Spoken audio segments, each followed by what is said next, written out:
Okay, तो सामने आपको क्वेश्चन लिखना है, either vector A is equals to 0 or vector B is equals to 0, then A dot B is equals to 0. But converse need not to be true. Justify your answer. इसका मतलब क्या बोल रहा है, या तो वेक्टर A एक null vector है या फिर वेक्टर B एक नल वेक्टर है, तो दोनों ही कंडीशन में ये इंप्लाई करता है कि A डॉट B की वैल्यू क्या होगी, 0. बट अगर ऐसा बोल रहा है कि A डॉट B 0 है, तो इट इज नॉट नेसेसरी कि दोनों में से कोई एक वेक्टर 0 हो. समझ में आया?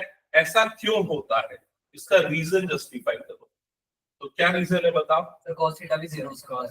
Yes, because the reason is कि A डॉट B जो होता है वो तीन कंडीशन पे 0 हो सकता है, या तो मैग्नीट्यूड ऑफ A 0 हो, या फिर मैग्नीट्यूड ऑफ B 0 हो, या फिर cos थीटा की वैल्यू क्या हो, 0. तो इट इज नॉट नेसेसरी कि ये दोनों 0 हो. cos थीटा 0 होने पे भी डॉट प्रोडक्ट क्या आता है, 0. हटा दो फिर इसको मैं. चलो नेक्स्ट क्वेश्चन पे आते हैं. तो क्या लिखा हुआ है एक बार देखो इसको जल्दी से. If the vertices A, B, C of triangle ABC are this, this and this respectively, तो ये triangle ABC के तीनों vertices आपको given है और आपको बोल रहा है कि एंगल ABC फाइंड आउट करो. तो सबसे पहले ना एक रफ में एक ट्राइंगल बना लो आप तो, और इस ट्राइंगल को मार्क कर दो ABC. अब इस वर्टेक्स ABC के बाजू में इसके कोऑर्डिनेट्स भी मेंशन कर दो. तो A का कोऑर्डिनेट क्या है, 1 2 3. B का कोऑर्डिनेट क्या है, -1 0 0, और C का कोऑर्डिनेट है 0 1 2. क्या यहां तक सबको क्लियर हो गया? अब आपको कौन सा एंगल यहां पर फाइंड आउट करना है, एंगल ABC. एंगल ABC जो है वो ये वाला एंगल है, ये एंगल. तो इस एंगल को फाइंड आउट करने के लिए पहले आप ये वेक्टर निकालोगे, फिर आप ये वेक्टर निकालोगे. तो इस वेक्टर का नाम क्या होगा, वेक्टर BA. ये वाला वेक्टर हो जाएगा वेक्टर BA, और इस वेक्टर का नाम क्या होगा, वेक्टर BC. क्या ये क्लियर हो गया? फिर इन दोनों के बीच में एंगल निकालने के लिए डॉट प्रोडक्ट वाला मेथड यूज करेंगे. तो सबसे पहले यहाँ पर वेक्टर BA निकालते हैं हम, वेक्टर BA, और इसका फॉर्मूला क्या होगा, x2 minus x1 i cap. ठीक है, तो ये कितना हो जाएगा, 1 और माइनस ऑफ -1 मतलब कितना हो जाएगा, 2 हो जाएगा. ये हो जाएगा 2 i कैप. सिमिलर वे पे y2 minus y1 j cap मतलब क्या हो जाएगा, +2 j कैप, और प्लस Z2 माइनस Z1 मतलब क्या हो जाएगा, 3k कैप. क्या ये क्लियर हो गया? सिमिलर वे में वेक्टर BC भी फाइंड आउट करेंगे. तो ये भी y2 माइनस y1 मतलब क्या हो जाएगा, i cap, plus x2 minus x1, y2 minus y1 मतलब क्या हो जाएगा, j कैप, और लास्ट वाला हो जाएगा 2k कैप. ये सबको क्लियर हो गया? अब इस वेक्टर को एक काम करता हूं, मैं वेक्टर A नाम दे देता हूं, इस वाले वेक्टर को B नाम दे देता हूं. अब दोनों के बीच में एंगल निकालने के लिए फॉर्मूला कौन सा यूज होगा, cos theta is equals to A dot B upon magnitude of A into magnitude of B. जल्दी कैलकुलेट करो, बताओ क्या आएगा.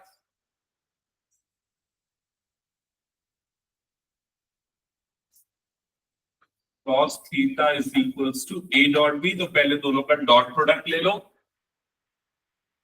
तो यहाँ डॉट प्रोडक्ट कितना आ जाएगा, क्यों ये डॉट प्रोडक्ट याद है ना, कैसे लेते, इधर इधर देखो जल्दी, इधर ये जैसे इन दोनों का डॉट लेना है तो आई के कोफिशिएंट मल्टीप्लाई कर दो.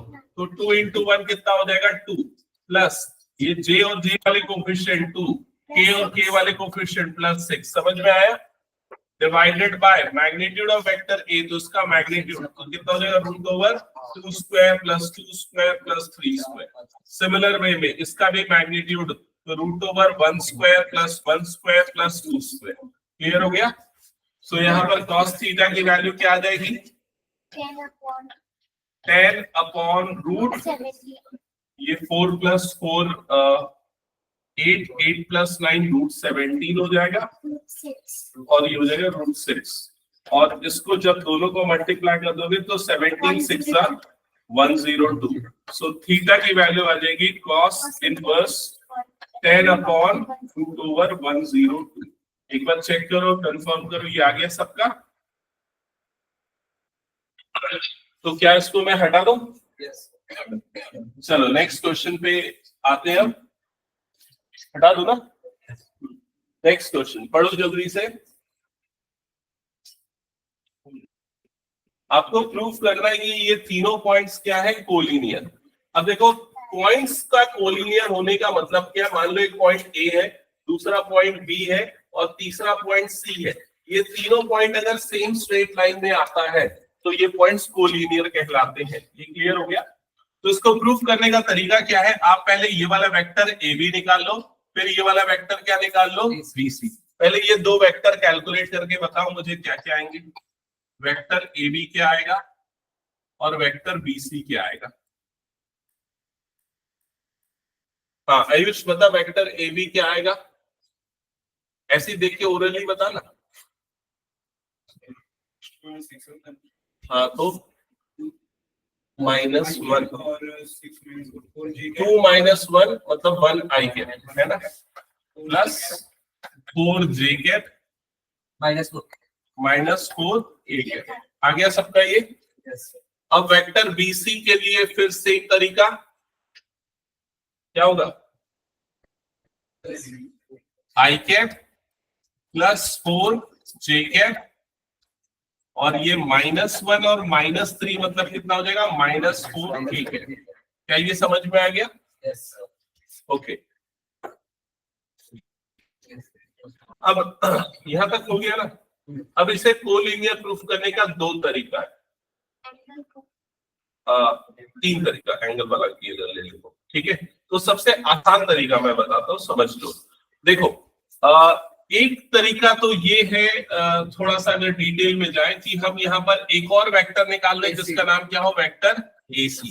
अब हम ये प्रूफ कर दें कि AB प्लस BC का जो मैग्नीट्यूड है वो किसके इक्वल आ जाए, AC के मैग्नीट्यूड के इक्वल आ जाए। वो डिस्टेंस वाला जैसा हम करते थे, एक ही तरीका, बट ये अवॉइड कर, ठीक है।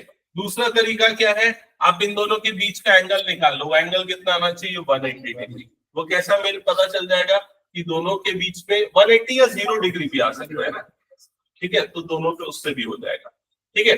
दूसरा तरीका क्या है, आखिरी तरीका बताओ। आपने ये निकाला AB और ये दूसरा क्या है, BC। ये दोनों वेक्टर को क्या प्रूफ कर दो कि दोनों क्या है, पैरेलल है। क्योंकि अगर दोनों पैरेलल है और पहले का टर्मिनल और दूसरे का इनिशियल पॉइंट दोनों सेम है तो उसका मतलब तीनों पॉइंट्स क्या हो जाएंगे, कोलिनियर। तो कैसे चेक करते हैं पैरेलल है कि नहीं, तो उसके लिए हम क्या निकालते हैं, A1 bye A2। A1 bye A2 तो A1 ये है 1, A2 भी कितना है 1, तो 1 बाय 1 मतलब कितना आ गया 1। फिर क्या निकालेंगे, B1 बाय B2, तो बताओ कितना आएगा B1 बाय B2, 4 बाय 4 मतलब ये भी कितना आ जाएगा 1। फिर C1 बाय C2 भी आ जाएगा 1, ये अपॉन ये मतलब ये भी कितना आ जाएगा 1। क्या ये समझ में आ गया? ये तीनों रेशियो अगर सेम आते हैं मतलब ये दोनों वेक्टर क्या है, पैरेलल, और इसका टर्मिनल और दूसरे वाले का इनिशियल पॉइंट सेम है, मतलब ये क्या हो गया, कोलिनियर, ठीक है। अब आप ऐसे लिखोगे, since vector AB and vector BC are parallel vectors and B is the common point. B is the common point. Therefore, A, B, and C are collinear. Therefore, A, B, C are collinear points. क्या ये clear हो गया सबको? Yes हटा दो फिर ये question में। यस चलो नेक्स्ट क्वेश्चन पे आगे बढ़ते हैं। इसको एक बार समझो कि क्या करना है इसमें।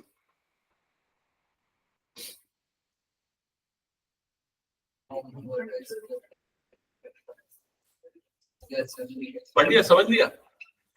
आपको शो करना है कि ये जो तीनों वेक्टर्स है ये क्या है, वर्टाइसेस है राइट एंगल ट्रायंगल। अगर तुम लोगों को याद हो, मैंने ना एक बार एक चीज बताई थी, कभी भी अगर कोई तीन वेक्टर दिए हो तो आपको एक कंफ्यूजन होगी हमेशा क्वेश्चन को समझने में। वो जो वेक्टर है वो उस ट्रायंगल के तीन साइड्स वाले वेक्टर है या तीनों वर्टेक्स के पोजीशन वेक्टर। Yes. तो इस क्वेश्चन को पढ़ के बताओ कि अगर मान लो मैं ये ए बी सी ये तीन वर्टेक्स ले रहा हूं, तो क्या मुझे ये तीनों वेक्टर गिवन है, vector A B, vector B C, vector C A, या फिर इन तीनों वर्टेक्स के पोजीशन वेक्टर गिवन है?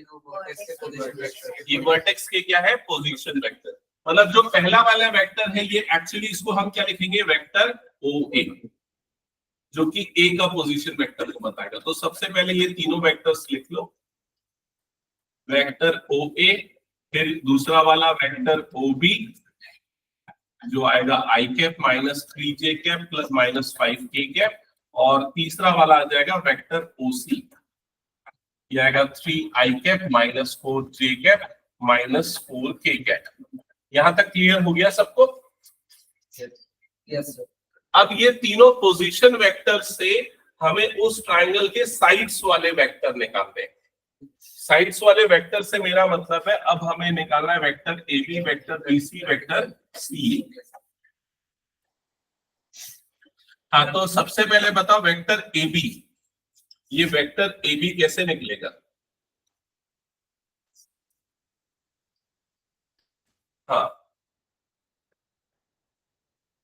ओ बी माइनस ओ ए, ये दिमाग में रखो भाई। अगर कोई भी वेक्टर निकालना है दो पॉइंट के साथ, तो position vector of B minus position vector of A, और बी का पोजीशन वेक्टर को ओ बी से डिनोट करेंगे, माइनस ए के पोजीशन वेक्टर को ओ ए से डिनोट करेंगे। Yes. तो ये निकलेगा यहां से, देखो इस वाले वेक्टर में से इसको माइनस कर दो, तो बताओ क्या क्या आएगा? Minus I cap. तो ये माइनस ये मतलब क्या हो जाएगा, माइनस आई कैप, ये माइनस ये मतलब माइनस 2j कैप, ये माइनस ये मतलब माइनस 6k कैप। क्या ये समझ गए सभी? ये मिल गया वेक्टर ए बी। इसी तरीके से बाकी दो वेक्टर भी निकाल के बताओ, कौन से? वेक्टर बी सी, जल्दी से अपनी कॉपी में लिखो, मैं चेक करूंगा। वेक्टर बी सी और वेक्टर सी ए।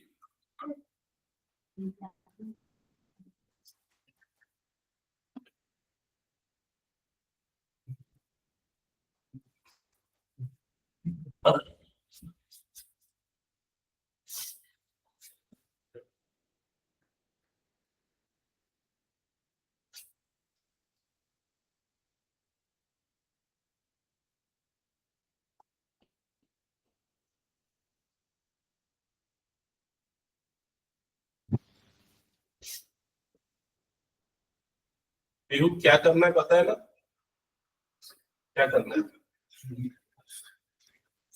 नहीं नहीं, अभी अभी मैंने क्या निकालने के लिए बोला, जो सारे बच्चे कर रहे हैं वो पता है? नहीं, वो एक क्वेश्चन थी मेरे को। तुम साथ में क्यों नहीं चलती हो, आगे पीछे क्यों हो जाती हो? मेरा ये लास्ट लेवल छूट गया था, इसलिए मैं वो सब छोड़ दिया करो, लेकिन पहले सुना करो। यहाँ पर क्या तुमको ये समझ में आया मैंने वेक्टर ए बी कैसे निकाला? आ गया? वेक्टर बी सी कैसे निकलेगा बताओ? उसकी माइनस हो गई। हाँ करेक्ट, तो जल्दी जल्दी निकालो ये सब चीजें। कितना आया ये वेक्टर बी सी, जल्दी बताओ मुझे। 2i cap Minus J cap plus minus J cap plus K cap. Plus K cap, और वैसे ही वेक्टर सी ए निकालने के लिए ओ ए माइनस ओ सी करेंगे। So minus I cap minus 3J cap plus minus I cap. I cap, Yes. हाँ minus I cap Minus 3J cap minus 3j plus cap 5K cap. O A minus O C कर रहे हैं ना, हाँ ठीक तो है, plus 5 ठीक है, यही आ रहा है ना? Yes, sir. क्या ये आ गया सबका? Yes. क्या हुआ का बताओ? ठीक है, अब ये तीनों वेक्टर्स हमें जो मिले हैं, ये इन तीनों वेक्टर्स जो है इस ट्राइंगल के साइड वाले वेक्टर है। मतलब ये vector A B, vector B C और वेक्टर सी ए, ये तीन वेक्टर मिल गए। क्या यहाँ तक समझ में आ गया? अब कोई भी दो वेक्टर अगर एक दूसरे के परपेंडिकुलर है, तो मतलब उसका डॉट प्रोडक्ट क्या होगा? 0।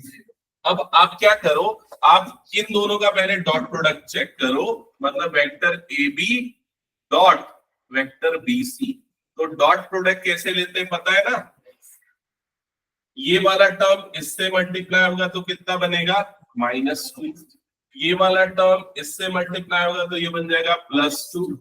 फिर उसके बाद ये वाला टर्म इससे मल्टीप्लाई होगा तो क्या बनेगा -6। तो क्या इनका डॉट प्रोडक्ट 0 आ रहा है? नहीं, ये कितना आ रहा है -6। इसका मतलब ये एक दूसरे के परपेंडिकुलर नहीं है। अब कौन सा डॉट प्रोडक्ट निकालोगे? BC dot CA। तो ये वाला डॉट प्रोडक्ट निकालो तो 2 और -1 मतलब ये आ गया -2, -1 और -3 मतलब ये आ गया +3, 1 और 5 मतलब ये आ गया 5। क्या ये डॉट प्रोडक्ट 0 आ रहा है? नहीं। कितना आ रहा है ये? 6। तो अगेन ये दोनों भी परपेंडिकुलर नहीं है। अब आखिरी हम किन दोनों के लिए चेक करेंगे? AB और CA के लिए। अब AB डॉट CA निकालो तो -1 और -1 मतलब कितना हो गया? +1। -2 और -3 मतलब कितना हो गया? +6। क्या यार ये तो नहीं आ रहा है, कुछ गलती हो गई क्या? आखिरी वाला कितना आ रहा है? 30 आ रहा है ना? कोई तो भी 0 आना चाहिए था इसमें, क्यों नहीं आ रहा है?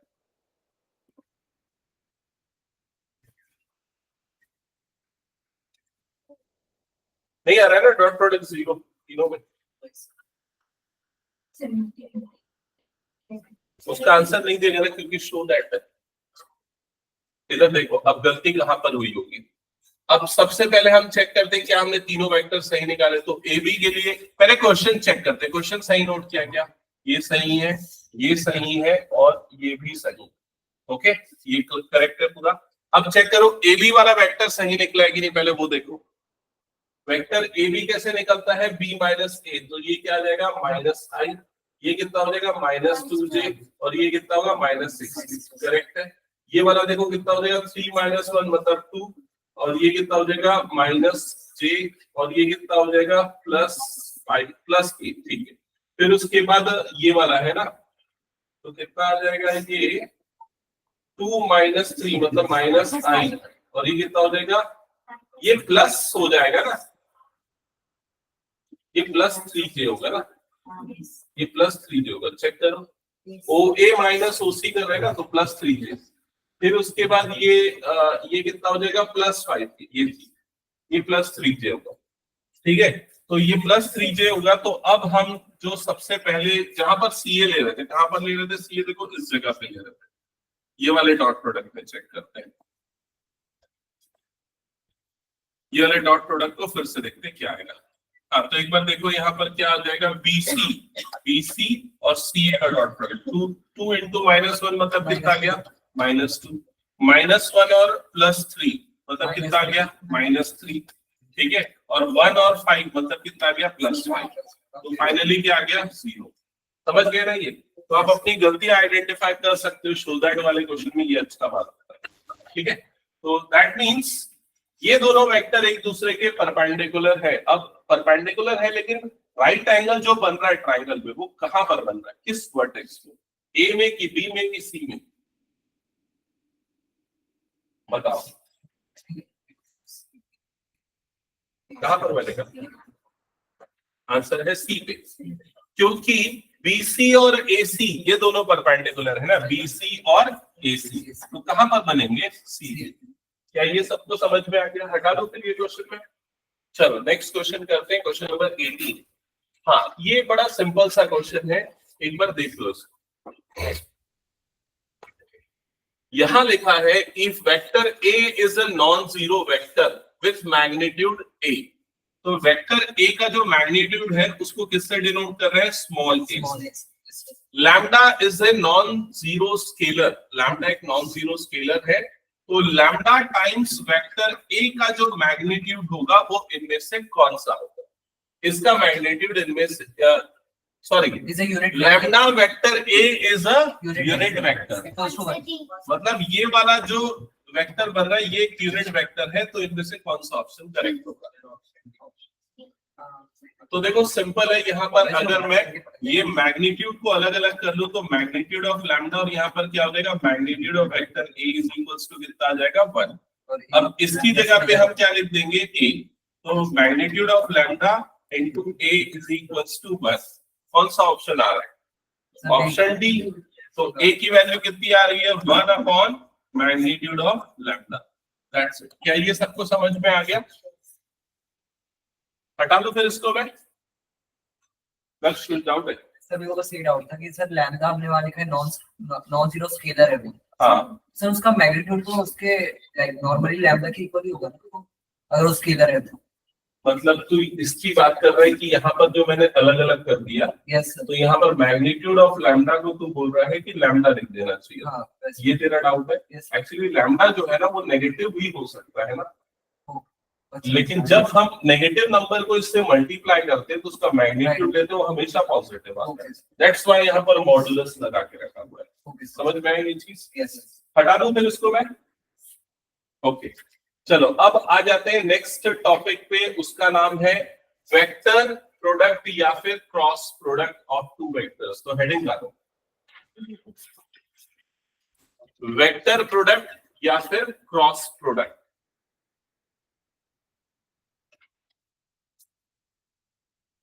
वेक्टर प्रोडक्ट या फिर क्रॉस प्रोडक्ट, हेडिंग डाल दिया सबने? Yes, yes. ओके तो इसका नाम ही क्लियर है, क्लियरली बता रहा है कि इस केस में जब हम दो वेक्टर का प्रोडक्ट निकालते हैं तो हमें रिजल्ट में भी एक वेक्टर मिलता है, ठीक है। और इसका रिप्रेजेंटेशन ऐसा होता है, क्रॉस प्रोडक्ट है तो ए क्रॉस बी लिख लो, vector A cross vector B, vector A cross vector B is equal to, क्या लिखा हुआ है देखो इधर पे, इज इक्वल टू में magnitude of A magnitude of B sine theta N cap, ठीक है। अब ये दोनों चीजों से तो आप लोग ऑलरेडी वाकिफ हो कि magnitude of A magnitude of B क्या होता है, थीटा भी क्या होता है ये भी पता है। थीटा दोनों वेक्टर के बीच में बनने वाला एंगल। ये एन कैप क्या है ये कई बार बच्चों को समझ में नहीं आता। तो एन कैप जो कैप लगा है उसका मतलब क्या है, यूनिट वेक्टर है, ठीक है। और एन का एक्चुअल में मतलब होता है नॉर्मल, नॉर्मल का मतलब होता है परपेंडिकुलर। Yes, sir. जब 3 डायमेंशनल स्पेस में कोई चीज परपेंडिकुलर बनती है तो उसे नॉर्मल कहा जाता है। जैसे मान लो ये एक लाइन है ये दूसरी लाइन है, अगर इन दोनों के परपेंडिकुलर कोई लाइन बनती है तो इसे नॉर्मल कहा जाएगा उनके लिए। समझ में आया कि नहीं? तो यहाँ पर एक्चुअली ये एक यूनिट वेक्टर है जो कि नॉर्मल है, मतलब परपेंडिकुलर है इन दोनों वेक्टर्स के।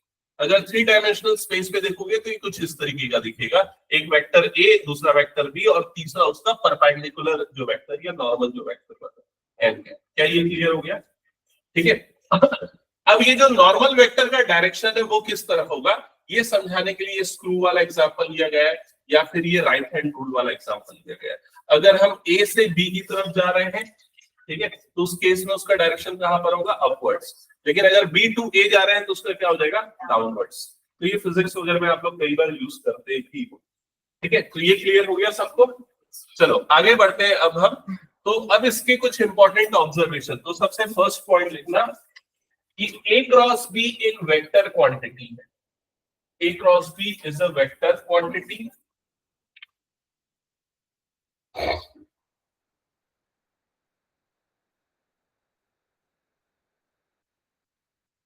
ठीक है। सेकेंड इंपॉर्टेंट ऑब्जर्वेशन समझो। सेकेंड इंपॉर्टेंट ऑब्जर्वेशन को वर्ड्स में नहीं सिंबॉलिक फॉर्म में देखो, मैं बताता हूं कैसे पढ़ना। पहले क्या लिखा है इसमें? Let A and B are two non zero vector. मतलब ये लिखो let magnitude of vector A not equals to zero and magnitude of vector B not equals to zero. इन दोनों का मतलब यही हुआ ना कि दोनों क्या है? नॉन जीरो वेक्टर है। क्या ये क्लियर हो गया? Then A cross B is equals to 0। मतलब अगर ये दोनों जीरो नहीं है लेकिन A क्रॉस B जीरो है, तो ये कब हो सकता है A क्रॉस B जीरो? तो यहां पर देखो A cross B zero 3 condition में हो सकता है, या तो इस कंडीशन में कि ये जीरो हो, या तो ये जीरो हो, या तो ये जीरो। और ये कब जीरो होगा? जब थीटा की वैल्यू क्या होगी? जीरो। और थीटा जीरो मतलब दोनों वेक्टर के बीच में बनने वाला एंगल क्या है? 0 डिग्री। इसका मतलब दोनों वेक्टर क्या है? पैरेलल। समझ में आई ये चीज? तो then A cross B zero implies vector A is parallel to vector B, vector A और वेक्टर बी दोनों क्या है, पैरेलल। समझ में आ गया ये चीज? इसका मतलब दोनों के बीच में एंगल कितना बन रहा है, theta is equals to 0 degree या फिर 180 डिग्री, क्योंकि साइन 180 की वैल्यू भी 0 होती है। Okay, that's why A cross ए की वैल्यू आपको हमेशा क्या मिलेगी, 0। तो जो जो चीज इंपॉर्टेंट है मैं यहाँ हाईलाइट करते जा रहा हूं, आप लोग लिखते जाना। ए क्रॉस ए क्या मिल जाएगा, 0, और ए क्रॉस माइनस ए भी क्या मिलेगा, 0, क्योंकि कोई वेक्टर खुद के पैरेलल होता है और कोई वेक्टर खुद के पैरेलल होता है। हाँ, vector A is parallel to itself, that's why theta is equals to 0। ठीक है, क्या ये क्लियर हो गया सभी को? ओके, तो यहां पर एक इसी से रिलेटेड ये लिख सकते हैं कि आई क्रॉस आई की वैल्यू क्या होगी, आई क्रॉस आई की वैल्यू क्या होगी, 0। जे क्रॉस जे की वैल्यू भी क्या हो जाएगी, 0। J cross J is equals to 0, और के क्रॉस के की वैल्यू भी क्या हो जाएगी, 0। तो ये चीज नोट डाउन कर लो। डॉट प्रोडक्ट में ये 1 होता है, लेकिन क्रॉस प्रोडक्ट में ये होता है 0।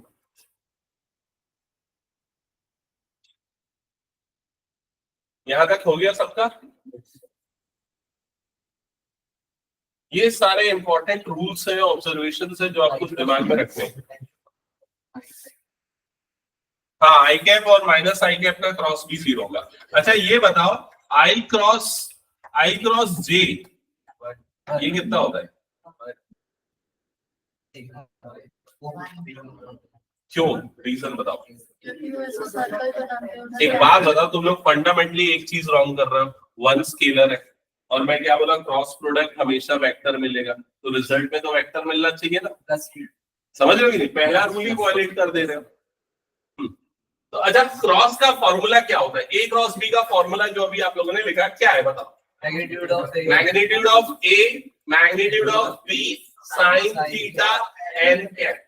तो यहाँ पर मैग्नीट्यूड ऑफ पहले वाले का मैग्नीट्यूड कितना आएगा, 1, क्योंकि यूनिट वेक्टर है। दूसरे वाले का मैग्नीट्यूड क्या आएगा, 1, क्योंकि यूनिट वेक्टर है। फिर साइन थीटा, तो आई और जे के बीच में बनने वाला एंगल कितना होगा, 90 डिग्री, क्योंकि ये एक्स एक्सिस दूसरा वाई एक्सिस परपेंडिकुलर। साइन 90 कितना होता है, 1। अब यहाँ पर क्या बच गया, एन कैप। एन कैप मतलब जो दोनों के परपेंडिकुलर है, किसके, एक्स और वाई एक्सिस के परपेंडिकुलर। तो कौन सा एक्सिस क्या है, एक्स और वाई एक्सिस, जेड एक्सिस। तो जेड एक्सिस के डायरेक्शन वाला यूनिट वेक्टर, तो वो कौन सा होता है, के कैप। तो इनटू यहाँ पर क्या आ जाएगा, के कैप। इसलिए आई क्रॉस जे की वैल्यू क्या हो जाएगी, यहाँ पर के हो जाएगी। समझ में आया सबको ये चीज? ये फंडामेंटली क्लियर हो गया ना, कैसे हुआ? तो इसी तरीके से जे क्रॉस के की वैल्यू क्या हो जाएगी, आई कैप। ठीक है, और के क्रॉस आई की वैल्यू क्या होगी, के क्रॉस आई की वैल्यू हो जाएगी जे कैप। क्या ये क्लियर हो गया सबको? लेकिन अगर इसका ऑर्डर बदलेगा तो साइन चेंज हो जाएगा। तो यहाँ पर ये भी ध्यान रखना है। अच्छा, इसको इस तरीके से ध्यान रखो, एक साइक्लिक ऑर्डर बना दो। यहाँ आई बना दो, यहाँ पर बना दो जे, और यहाँ पर बना दो के, और ऐसे एरो बना दो, सर्कुलर एरो बना दो इस टाइप का। ठीक है, इससे क्या समझ में आएगा कि आई क्रॉस जे कर रहे हो तो क्या मिलेगा, के। जे क्रॉस के कर रहे हो तो क्या मिलेगा, आई। और के क्रॉस आई करोगे तो क्या मिलेगा, जे। और अगर उल्टे डायरेक्शन में जाओगे तो साइन क्या हो जाएगा, नेगेटिव। समझ गए ना ये चीज, कि अगर आई क्रॉस के करेंगे तो वैल्यू क्या मिलेगी, माइनस जे। ओके, ये ध्यान में रहेगा। ओके, ये अगर कहीं पर लिखना है तो लिख भी लो, एक काम करो, लिख भी लो साइड में, सिर्फ एरोस अगर समझ में नहीं आएगा तो। ठीक है, ये होता है माइनस के, और वैसे इसको भी चेंज कर देंगे तो ये हो जाएगा माइनस आई कैप, और ये हो जाएगा आई क्रॉस की वैल्यू हो जाएगी माइनस जे कैप। नोट कर लिया सबने ये? बस इसके ऑर्डर बदल दो और माइनस लगा दो, दैट्स इट।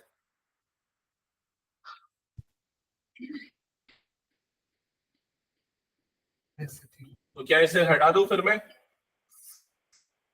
हाँ, तो नेक्स्ट ऑब्जर्वेशन, थर्ड वाला ऑब्जर्वेशन।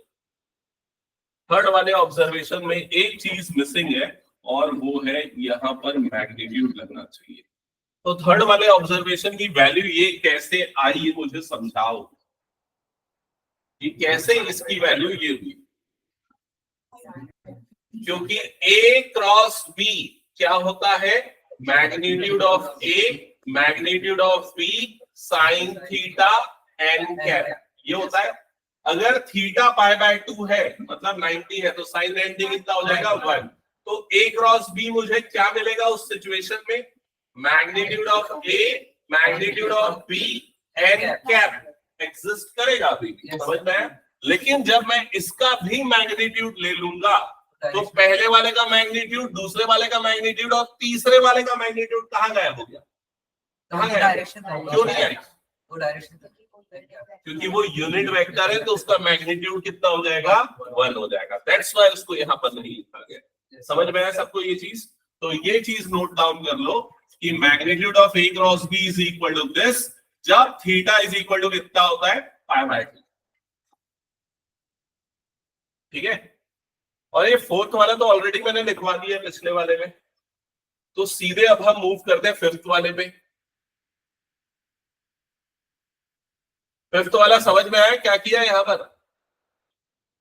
फिफ्थ वाले के लिए देखो, ये जो क्रॉस प्रोडक्ट वाला जो फॉर्मूला है, पहले सीधे सीधे इसका क्या ले लो, मैग्नीट्यूड। तो magnitude of A cross B is equal to क्या हो जाएगा, magnitude of A magnitude of B into sine theta, ऐसा ही होगा। एन कैप हट जाएगा वहां से, क्योंकि मैग्नीट्यूड ले रहे हैं तो एन कैप का मैग्नीट्यूड हो गया 1, तो ये मिल गया हमें। अब साइन थीटा की वैल्यू निकाल लो इधर से, वो क्या आ जाएगी, magnitude of A cross B upon magnitude of A magnitude of B। तो ये फॉर्मूला यूज होता है दो वेक्टर के बीच का एंगल निकालने के लिए। डॉट प्रोडक्ट भी यूज होता है लेकिन क्रॉस प्रोडक्ट भी यूज होता है, समझ गए ये?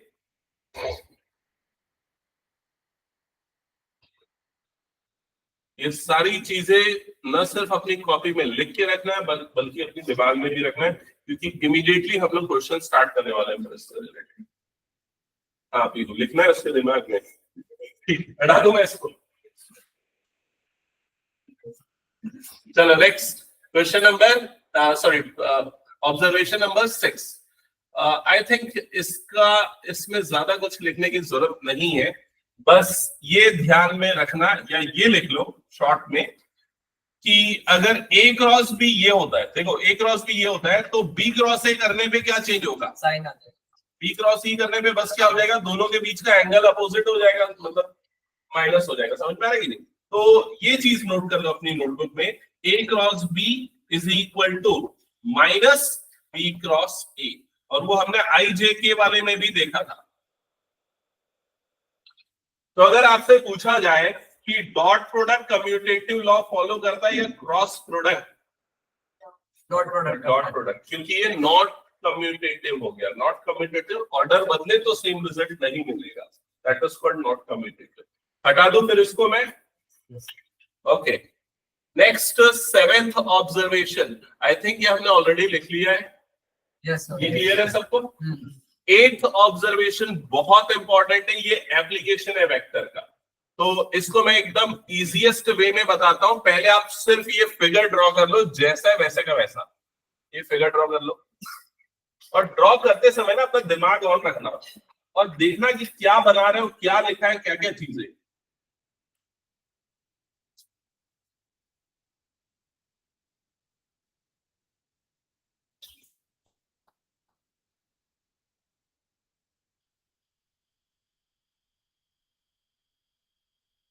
क्या करने बोला मैंने, ये फिगर ड्रॉ करने बोला है, सिर्फ ये फिगर ड्रॉ करो और कुछ मत करो।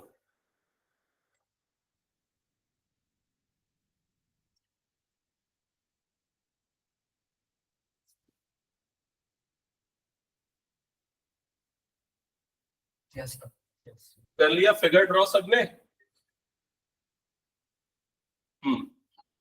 अब इसके ऊपर ना बस एक हेडिंग लिख दो, area of triangle ABC. Area of triangle ABC, ऊपर नीचे साइड में कहीं पर भी लिख दो एरिया ऑफ ट्राइंगल एबीसी। ठीक है, अब ये फिगर में आपको कौन से दो वेक्टर गिवन है यहां देख लो एक बार, वेक्टर ए और वेक्टर बी, और ये वेक्टर इस ट्राइंगल से कैसे रिलेटेड है। ये दो वेक्टर इस ट्राइंगल की दो साइड्स के, दो एडजेसेंट साइड्स के क्या है, वेक्टर है। तो अगर आपको किसी ट्राइंगल की दो एडजेसेंट साइड के वेक्टर पता है तो आप उसका एरिया निकाल सकते हैं, और फॉर्मूला है उसका half magnitude of A cross B.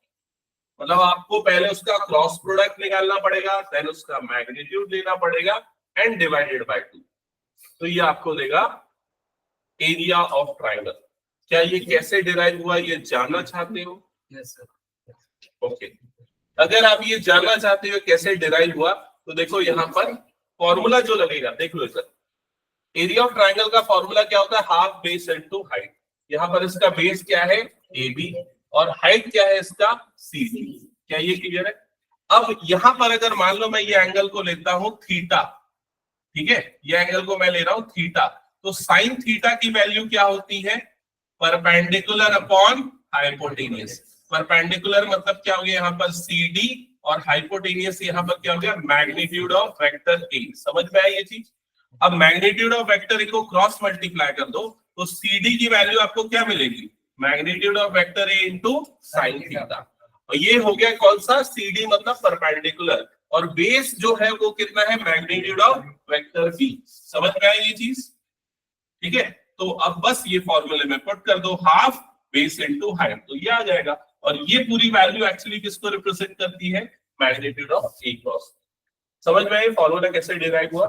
आप बस ये ध्यान में रखना। इसी का अगला एप्लीकेशन कौन सा है पता है?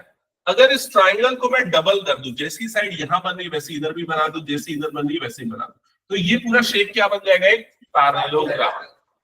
तो पैरेललोग्राम का एरिया क्या होगा? वो 1/2 हट जाएगा। 1/2 हट जाएगा, डायरेक्टली क्या हो जाएगा? Magnitude of A cross B. I think वो अगला पॉइंट होना चाहिए। हाँ, तो ये है अगला पॉइंट। तो यहां पर क्या लिखो आप? सिर्फ ये लिख लो, if A and B represents adjacent sides of a parallelogram, then area of parallelogram is equals to magnitude of A cross B। बाकी अगर समझना चाहते हो बहुत सारी डिटेल यहां लिखी है, बट इंपॉर्टेंट चीज यही है जो मैंने लिखा है। एरिया ऑफ पैरेललोग्राम क्या होगा? A क्रॉस B का मैग्नीट्यूड। लेकिन यहाँ कंडीशन है ए और बी कैसी होनी चाहिए? एडजेसेंट साइड्स होनी चाहिए पैरेललोग्राम। ओके,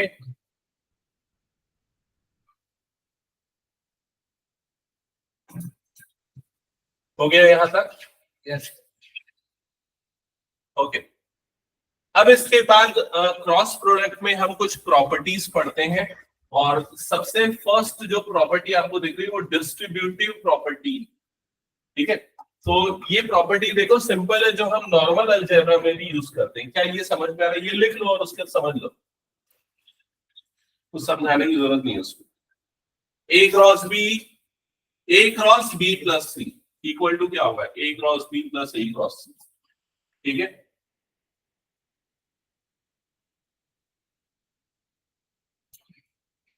उसके नीचे वाली प्रॉपर्टी भी समझ में आ गई ना?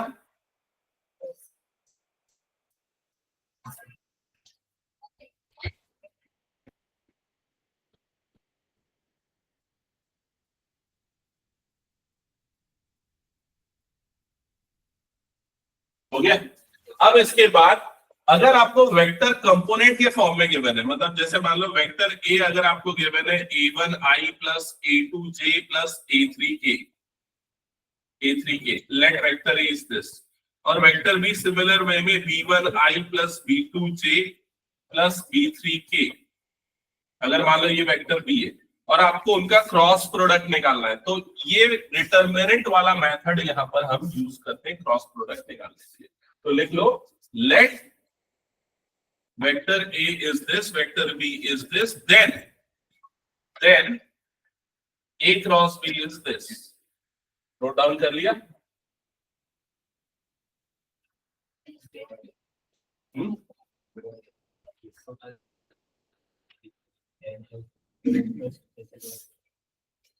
फाइव बाय 12 एक्चुअली कितना होता है पता है? 5/12 का मतलब होता है 15 डिग्री। आपको उसको 15 को क्या लिख सकता है? तो 45 माइनस 30, उसमें 45 माइनस 30 लिखना है, समझा? तो इसके tan a माइनस b का फॉर्मूला लगा दिया, tan a minus tan b upon 1 plus tan a, समझा? यहाँ तक हो गया, सबको समझ में आ गया? यस सर, अब ये बताओ डिटरमिनेंट सॉल्व करना आता है कि नहीं? यस सर, सबको आता है? पूछ लो। चलो बताओ, इस डिटरमिनेंट को अगर फर्स्ट रो को लेके एक्सपांड करना है, फर्स्ट रो को लेके, तो क्या होगा? सबसे पहले क्या आएगा? सबसे पहले क्या आएगा? I cap. फिर उससे क्या मल्टीप्लाई होगा अंदर में? A2 B3 ये दोनों मल्टीप्लाई होगा, मतलब A2 B3 minus minus A3 B2, A3 B2, समझ गए ना ये? फिर अगला क्या होगा ये बताओ? माइनस J क्या? Minus J। तो इसमें J नहीं, इसमें क्या आता है? Minus J। और इससे क्या मल्टीप्लाई होगा? A1 B3 minus A1 B3 minus A3 B1 A3 B1, correct. A1 B3 minus A3 B1। और लास्ट वाला क्या होगा? प्लस के या माइनस के? प्लस के प्लस के क्या? फिर उसके उसमें भी सेम चीज, A1 B2 और A2, हाँ A1 B2 minus A2 B1। That's it। तो हमेशा इस तरह के क्रॉस प्रोडक्ट में वेक्टर में फर्स्ट रो को लेके ही आप एक्सपांड करो, सॉल्व करो डिटरमिनेंट। क्यों फर्स्ट रो को लेके करना है? ताकि ऑलरेडी वो आई जे के कंपोनेंट के फॉर्म में आ जाए, नहीं तो दूसरे को लेके करोगे तो अरेंज करना पड़ जाता है फास्ट। ठीक है, ये क्लियर हो गया सबको? हटा दो, फिर नेक्स्ट टॉपिक पे मूव करें। ओके, तो ये पूरा डेरिवेशन है कि आखिरकार कैसे ए क्रॉस बी करने पे ये आता है, डिटरमिनेंट के बराबर आता है। तो फिलहाल मैं उस पर डिस्कशन नहीं करता, बाकी चीजें देखते हैं। तो नहीं क्या discussion? सर नहीं सर आता तो नहीं है ना? नहीं ये हम तो ऐसे ही डेरिवेशन ऐसी समझाने के लिए। हाँ चलो, अब ये आपको क्वेश्चन गिवन है, क्या फाइंड करना है मुझे बस पढ़ के बताओ, क्या फाइंड आउट करना है? क्या फाइंड आउट करना है बोलो जल्दी। वेक्टर का मैग्नीट्यूड। हाँ, ए क्रॉस बी वाले मैग्नीट्यूड, ए क्रॉस बी वाले वेक्टर का मैग्नीट्यूड। तो उसका स्टेप नंबर 1 क्या होगा? आप पहले क्या निकालोगे? ए क्रॉस बी। और ए क्रॉस बी कैसे निकालेंगे? डिटरमिनेंट वाले मेथड से, जिसमें फर्स्ट रो क्या बन जाएगी? आई जे के। सेकेंड रो में ए वाले कंपोनेंट, तो वो कितना आएगा? 1 माइनस 7 7, और फिर 3 माइनस 2 और 2। समझ गए ना? जो वेक्टर पहले लिखा है उसके कोफिशिएंट पहले आएंगे।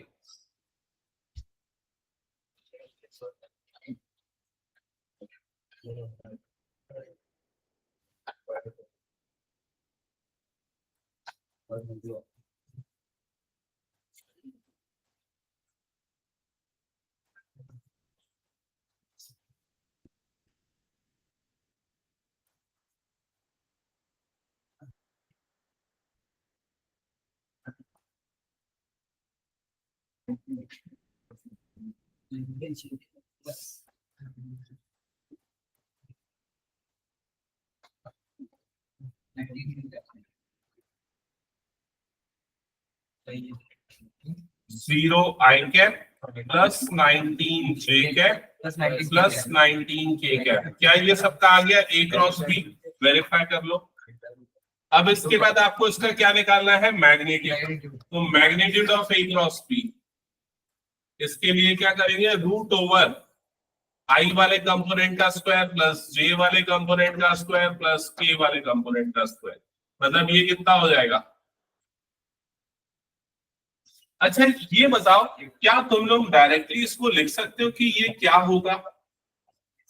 क्या होगा? 2a square under root 2a। ये होता है रूट 2a डायरेक्टली। तो वैसे ये कितना होगा? रूट 2 इंटू 19 या 19 रूट 2 बोल सकते हैं। क्या ये समझ में है कि ये ऐसा क्यों होता है? सबको क्लियर है ना? देख लो इधर, क्योंकि ए स्क्वायर निकल जाता है कॉमन, तो अंदर में क्या बच जाता है? 1 प्लस 1 2, मतलब रूट के अंदर में बच गया ए स्क्वायर और 2। तो ए स्क्वायर रूट से बाहर निकला तो ए, और रूट के अंदर में बच गया 2। समझ गए ना? तो इसलिए कभी भी ऐसी टर्म आती है तो डायरेक्टली आप इसको ऐसा लिख सकते हैं। ये हो गया, हटा दो फिर इसको मैं। Yes sir. चलो नेक्स्ट क्वेश्चन पे आते हैं। हाँ,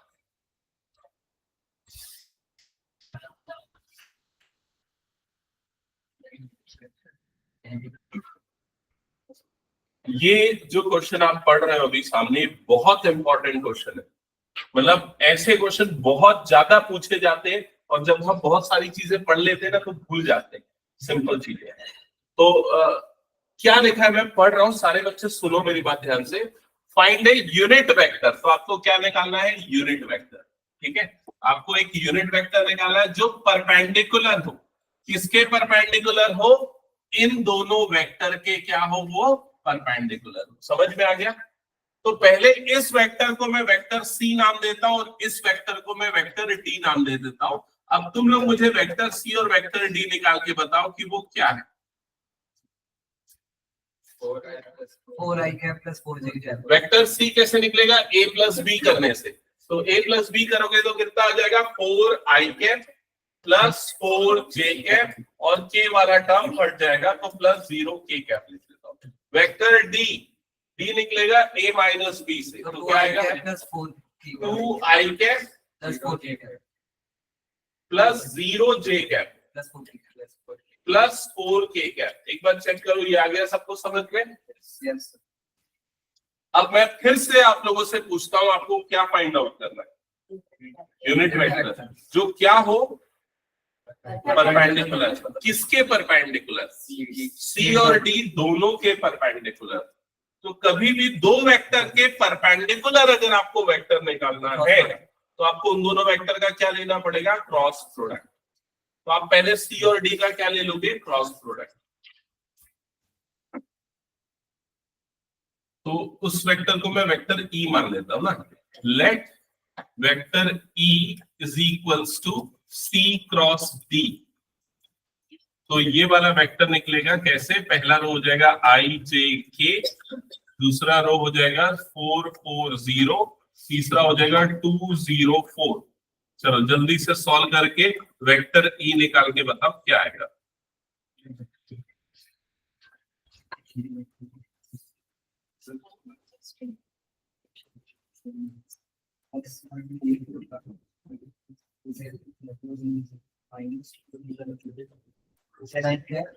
माइनस 16j कैप माइनस 8 कुछ गलती ना हो।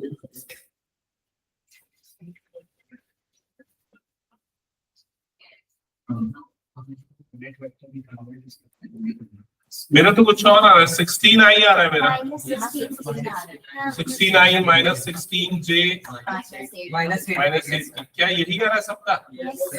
तो 10 क्या बोल रहा था, अच्छा 10 नहीं बोला क्या? तो यहाँ तक क्लियर हो गया। तो जो अभी वेक्टर ई है वो सी और डी दोनों के क्या है, परपेंडिकुलर है। तो क्या ये हमारा आंसर आ गया है? नहीं, अभी क्या बच गया, अभी हमें उसका क्या निकालना है, यूनिट वेक्टर। तो किसी भी वेक्टर का यूनिट वेक्टर कैसे निकाला जाता है, उस वेक्टर को डिवाइड कर देते किससे, उसके मैग्नीट्यूड से। ये पिछली क्लास में हमने प्रैक्टिस किया था। तो E cap is equals to vector E, तो वेक्टर ई यहाँ कितना है, 16i माइनस 16j और minus 8k divided by root over 16 square plus minus 16 square plus 8 square।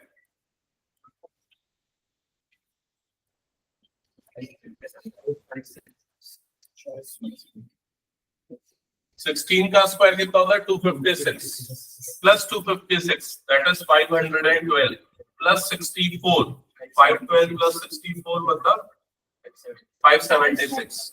तो रूट ओवर 576, 576 का रूट होता है 24। तो ये हो जाएगा 16i minus 16j minus 8k upon 24। ठीक है, हालांकि आप कैलकुलेशन इजी करने के लिए क्या कर सकते हो, 8 कॉमन ले सकते हो फिर सॉल्व कर सकते हो, तब इजी जाता है। तो 16 upon 24i minus 16 upon 24j minus 8 upon 24k। तो ये कितना हो जाएगा, 2 कितना 8 2 सा 8 3 सा, तो ये कितना हो जाएगा 2/3 i cap minus 2/3 j cap minus 1/3 k cap. क्या ये क्लियर हो गया सबको? अब मैं अगर सब नोट कर लिए तो मैं फिर एक चीज पूछता हूं आपसे, यहाँ तक हो गया सबका? Yes sir. अब मेरा एक सिंपल सा क्वेश्चन है, अगर मान लो इस क्वेश्चन में ये पूछा होता कि find a vector of magnitude 5 units, perpendicular to these two vectors. Last में 5 से तो लास्ट में क्या मल्टीप्लाई कर देते हैं 5। समझ में आ गया सबको ये? यस हटा दो फिर इस क्वेश्चन को। चलो नेक्स्ट क्वेश्चन सॉल्व करो इसको ट्राई करो एक बार तुम लोग खुद से 1 मिनट में।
क्या ये बन गया question? If a unit vector A makes angles pi by 3 with I, pi by 4 with J, and an acute angle theta with K, then find theta and hence the component of vector A. तो ये कितने बच्चों को ये question समझ में आ गया? किसी को नहीं आया? अब यही सबसे बड़ी प्रॉब्लम है, तुम लोग वो गजनी वाला रूप अपना लेते हो कि पिछली क्लास में भूल जाते हो कि इस क्लास में भूल जाते हो पिछली क्लास में क्या हुआ। समझ रहे? हाँ। क्या बोल रहा हूँ मैं? समझ रहे हो ना तुम लोग? तो पिछली क्लास के थोड़े कंसेप्ट रिकॉल करो।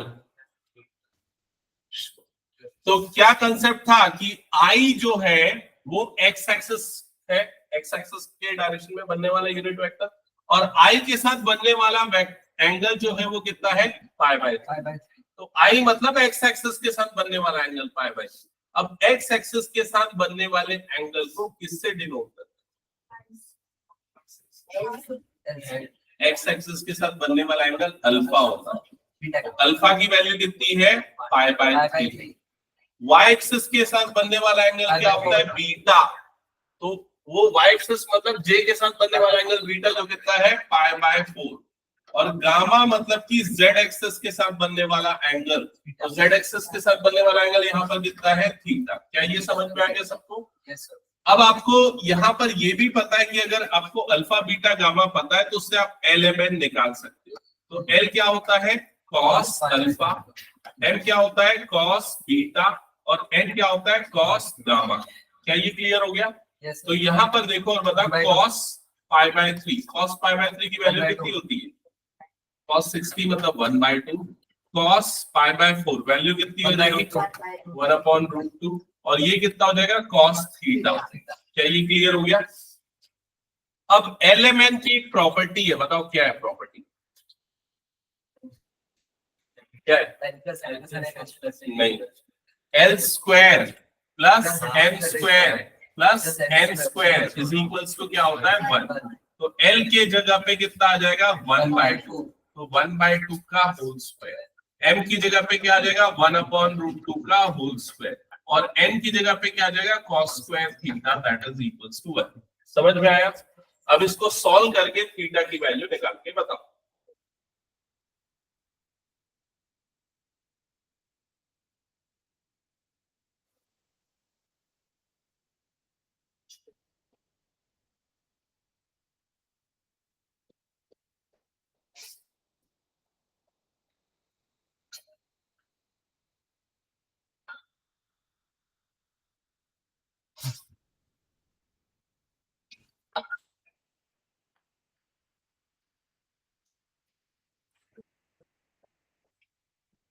पाव बना रहा है कि नहीं? one बाकी पूरा बन गया। हाँ जो डाउट है कितना आ रहा है? by तो ये 1/4 plus 1/2 plus cos square theta is equals to 1। तो ये कितना हो जाएगा? 3/4 plus cos square theta is equals to 1। तो cos स्क्वायर थीटा की वैल्यू आ जाएगी 1/4, cos थीटा की वैल्यू आ जाएगी 1/2। तो 1/2 cos में कब आता है? π/3 पे। तो थीटा की वैल्यू आएगी π/3। क्या वो नहीं बन रहा है क्या? कॉपी कर लो, नहीं तो देख लो इधर।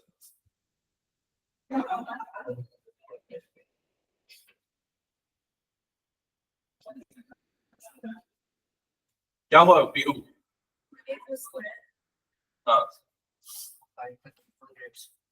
हटा दो इसको मैं।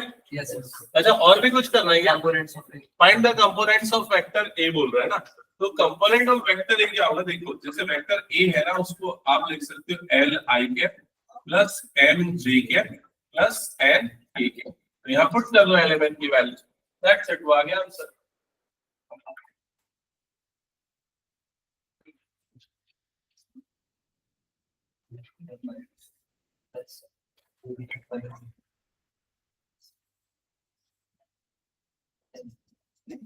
हटा दूं मैं इसको फिर? चलो नेक्स्ट क्वेश्चन ट्राई करो।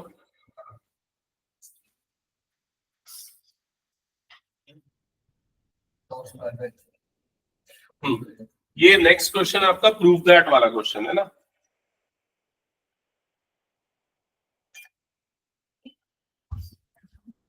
तो क्या प्रूव करना है इस क्वेश्चन में कि a minus B cross a plus B is equals to this होगा। तो सबसे पहले LHS से स्टार्ट करो, left hand side. Vector a minus B cross vector a plus B, एक बार लिख लो जल्दी से ये।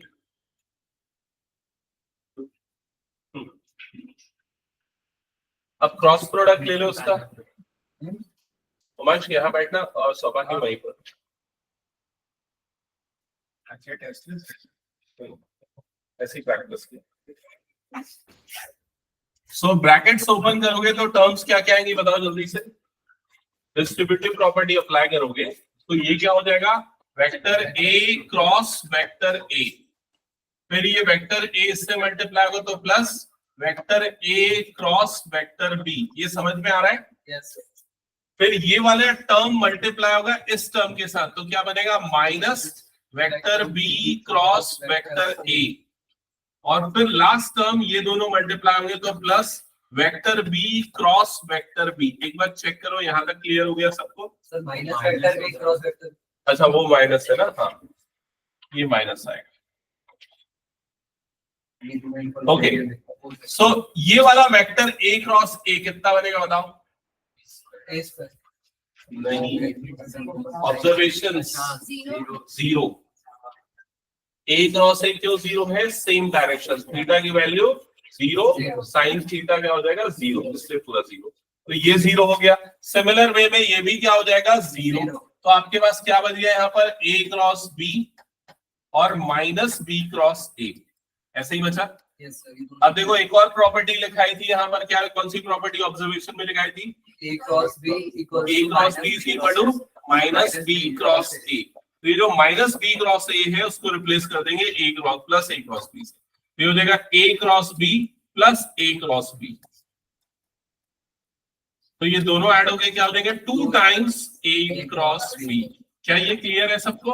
Yes sir. That is equals to RHS, hence proof. ये समझ में आ गया ना? हटा दूं फिर इसको मैं? यस ओके नेक्स्ट क्वेश्चन, इसको तुम लोग सॉल्व करके देखा। हिंट चाहिए तो पूछो मुझसे।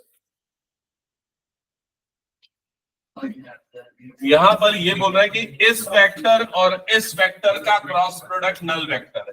तो इन दोनों का क्रॉस प्रोडक्ट कैसे निकालेंगे पहले ये बता दो बस। डिटरमिनेंट, डिटरमिनेंट उसमें क्या आ जाएगा? फर्स्ट रो में आई जे के, सेकेंड रो में क्या आ जाएगा? इसके कोएफिशिएंट। पढ़ लिया है? ठीक। हाँ प्रोबेबिलिटी लास्ट एंड हो जाएगा। तो क्यों नहीं आ रहा था इतने दिन से? चल रहा था। खत्म हो गया? क्या मार्क्स है मैथ्स में? नहीं पता है एक साथ कम -27 इस बार तो माइनस हुआ है मेरा अलग से पेपर के उसका अलग से माइनस करिए क्यों? दूसरे को पता है